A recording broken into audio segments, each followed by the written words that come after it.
വളരെ നിഗൂഢത നിറഞ്ഞ ഒരു കാട്. ആ കാടിനു നടുവിൽ ഒരു വീടുണ്ട്. ആരും താമസമില്ലാതെ അടഞ്ഞുകിടക്കുന്ന ആ വീട്ടിലേക്ക് ഒരു ഭാര്യയും ഭർത്താവും താമസിക്കാൻ വരുന്നു. ഭാര്യയുടെ പേര് എലിസബത്ത്, ഭർത്താവിൻ്റെ പേര് ഡേവിഡ്. അവർ ഇതിനു മുൻപ് ആ വീട് കണ്ടിട്ടില്ല. ബ്രോക്കർ പറഞ്ഞ പ്രകാരമാണ് അവർ ആ വീട്ടിലേക്ക് വന്നത്. വന്നപാടെ അവർ അവരുടെ സാധനങ്ങളൊക്കെ കാറിൽ നിന്നും എടുത്ത് പുറത്തേക്ക് വയ്ക്കുന്നു. ശേഷം സാധനങ്ങളുമായി വീടിനുള്ളിലേക്ക് കയറി. വീടൊക്കെ ആകെ പൊടി പിടിച്ചു കിടക്കുകയാണ്. അവർ പരസ്പരം പറയുന്നുണ്ട്, വീട് കൊള്ളാം, പക്ഷേ വൃത്തിയാക്കൽ നല്ല പണിയാണ്. എന്നാലും കുറച്ച് ദിവസത്തേക്ക് മാറി നിൽക്കാൻ ഇവിടെയാണ് നല്ലത്. ആരുടെയും ശല്യമുണ്ടാകില്ലല്ലോ. നേരെ വീടൊക്കെ അവർ ചുറ്റിക്കാണുന്നുണ്ട്.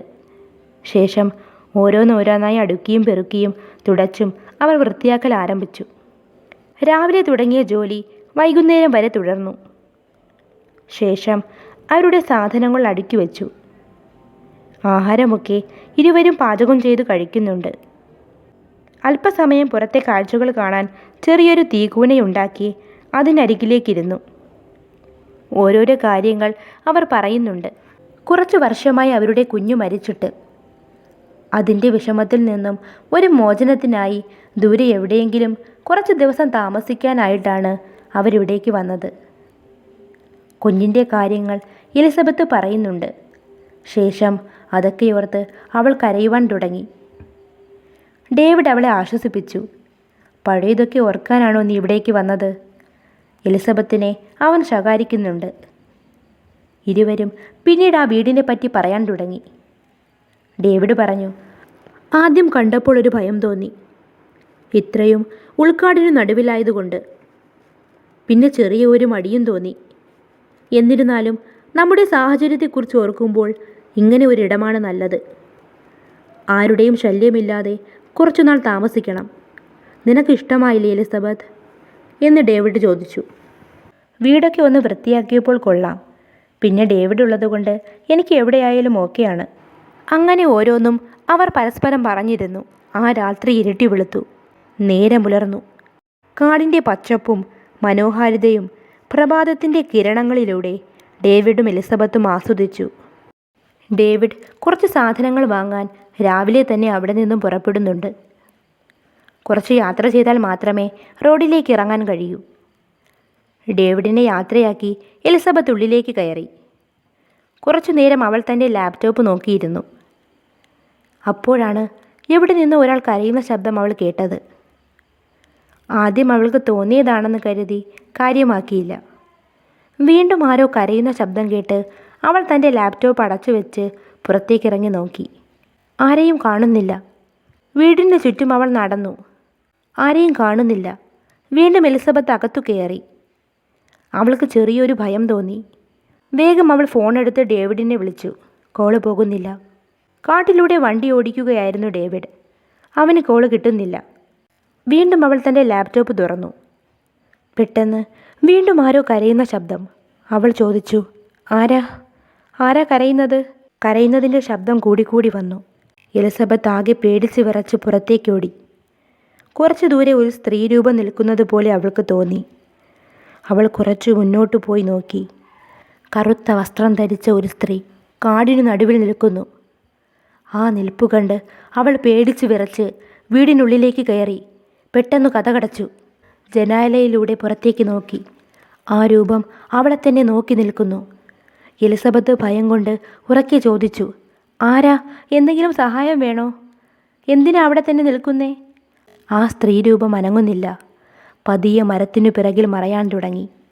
പിന്നീട് എലിസബത്തിനെ എത്തി നോക്കി കൈകൊണ്ട് അടുത്തേക്ക് വാ എന്ന് കാണിക്കുന്നുണ്ട്.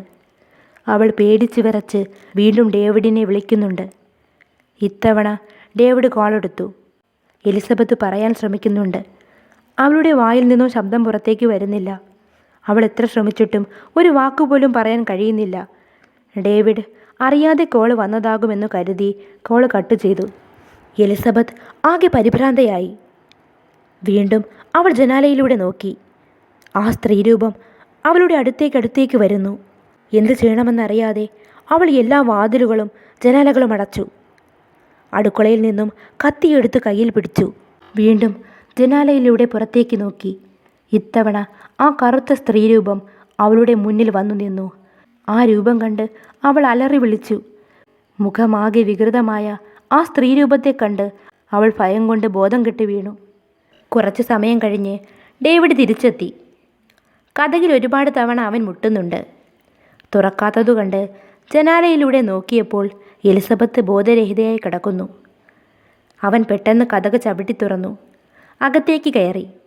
എലിസബത്തിനെ വിളിച്ചുണർത്തി. അവൾ പതിയെ കണ്ണു തുറന്നു. ഡേവിഡിനെ കണ്ട് അവൾ കരഞ്ഞുകൊണ്ട് നടന്ന കാര്യങ്ങളൊക്കെ പറഞ്ഞു. അവൻ അവൾക്ക് തോന്നിയതാകുമെന്നൊക്കെ പറഞ്ഞ് അവളെ സമാധാനിപ്പിക്കാൻ ശ്രമിച്ചു. അവൾക്ക് അതൊന്നും തോന്നലായിട്ടല്ല തോന്നിയത്.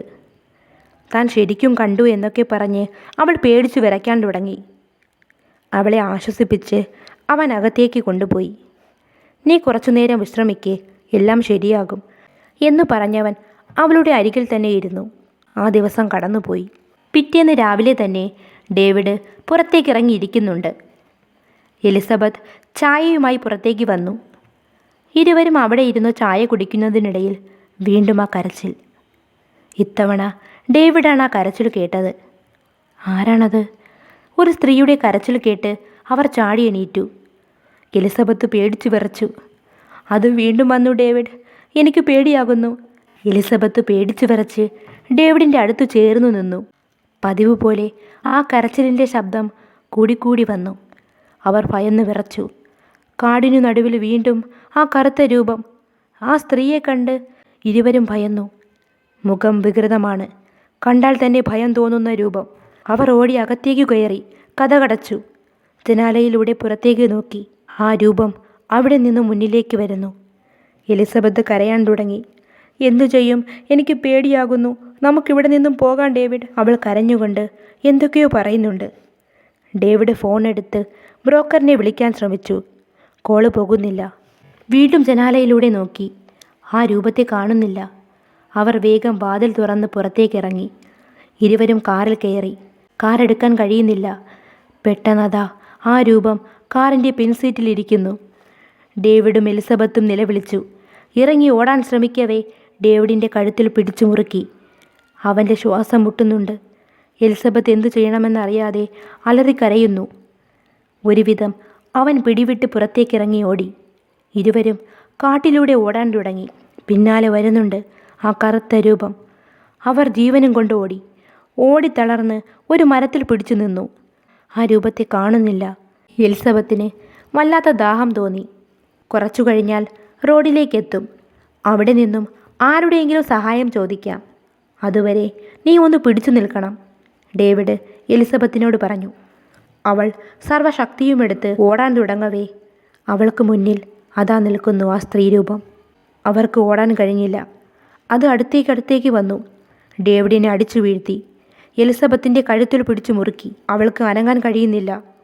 അവളുടെ ബോധം മറയുന്നതായി അവൾക്ക് തോന്നി. പെട്ടെന്ന് ഡേവിഡ് എണീറ്റ് എലിസബത്തിനെ രക്ഷിക്കാൻ നോക്കി. പക്ഷെ കഴിയുന്നില്ല. ഇരുവരെയും കാടിനു നടുവിലൂടെ ആ പൈശാചിക രൂപം വലിച്ചിഴച്ചു കൊണ്ടുപോയി. അവർ ഇരുവരും അലറി വിളിക്കുന്നുണ്ട്. പക്ഷേ ഒരു ഫലവുമുണ്ടായില്ല. എലിസബത്ത് വേഗം ദൈവവചനങ്ങൾ ഉരുവിടാൻ തുടങ്ങി. അതു കേട്ടതും ആ സ്ത്രീരൂപം അലറി വിളിച്ചു. അവരുടെ പിടിവിട്ടു. എലിസബത്ത് ഉച്ചത്തിൽ വചനങ്ങൾ ചൊല്ലുവാൻ തുടങ്ങി. ആ സ്ത്രീരൂപം അവിടെ നിന്നും മാഞ്ഞുപോയി. അവർ വേഗം കാട്ടിലൂടെ മുന്നോട്ടോടി. റോഡിലേക്കെത്തി. പോകുന്ന വണ്ടികളെ കൈ കാണിച്ച് സഹായം ചോദിക്കുന്നുണ്ട്. അവരെ കണ്ട് ഒരു കാർ നിർത്തി. അവർ വേഗം കാറിലേക്ക് കയറി. ജീവൻ തിരിച്ചു കിട്ടിയെന്ന ആശ്വാസത്തിൽ കാറുകാരനോട് നന്ദി പറഞ്ഞു. കാർ മുന്നോട്ടെടുത്തു. കാറിൻ്റെ മുന്നിലുള്ള കണ്ണാടിയിലൂടെ കാറുകാരൻ അവരെ നോക്കുന്നുണ്ട്.